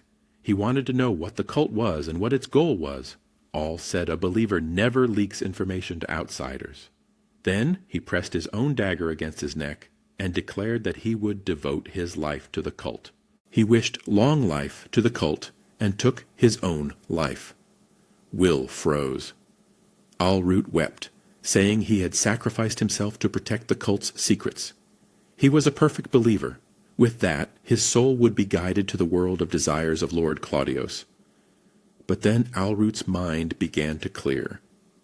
He realized the wound had disappeared. Alroot murmured, confused. He was sure he had hit his own trachea. The pain of the cold blade had been real. Will said he was surprised when Alroot did that. He had underestimated his fate. Alroot insisted that was impossible for any normal healer. Will said he wasn't normal and that in the future he would be the best healer in the world. Then he let the threat. Alroot thought he had no choice, but before he could open his mouth, something took over his mind. A voice ordered him to die. Panic spread across Something was wrong. Will obeyed. Allroot's body began to dissolve into smoke. The two covered their faces with their arms as the remains rotted on the ground. Will rushed to what was left and tried to heal him, telling him to hold on, but it was useless. All Rue's life force had been wiped out in an instant. Some kind of powerful curse too strong to be reversed, Will muttered, wondering who was behind that cult. Veronica asked if he was okay. Will confirmed he was, but grumbled that he had lost the only On the way back, Will mentioned that the redstone had been destroyed out of nowhere. Veronica said the cult and the redstone were far too dangerous. Just knowing they existed was unsettling, and they needed to be careful. Will agreed. He thought that compared to his previous life, he was making progress, but he wondered if it would be enough. Veronica said that in the end, she was glad he had come out into the field too. She had pushed the director for that, and it was because of Will that she had noticed something. Veronica said she came from a merchant family and had always had plenty of chances to interact with healers and attack mages. Maybe that was why. Will said that if that a vague feeling hard to pin down, Will wondered if that person might have some connection to the cult. Veronica changed the subject and asked if he wanted to eat some bread. Of course, he was also punished for leaving without permission. Elsewhere in a noble mansion, a man died quickly. There was a vampire bite mark on his neck.